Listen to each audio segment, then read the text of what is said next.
కొత్త కార్యక్రమానికి శ్రీకారం చుట్టనుంది.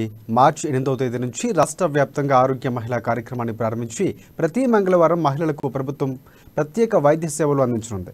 మొదటి దశలో 100 ఆరోగ్య కేంద్రాల్లో ఆరోగ్య మహిళల కార్యక్రమాన్ని ప్రారంభించి దశల వారీగా 1200 కేంద్రాలకు విస్తరించినట్లు వైద్యారోగ్య శాఖ మంత్రి హరీష్ రావు తెలిపారు.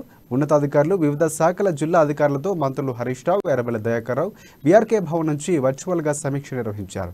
సీఎం కేసీఆర్ ఆదేశాల మేరకు మహిళల సమగ్ర ఆరోగ్య పరిరక్షణ కోసం నెల 8న ప్రారంభించనున్న ఆరోగ్య మహిళా కార్యక్రమాన్ని విజయవంతం చేయాలని అధికారులను ఆదేశించారు.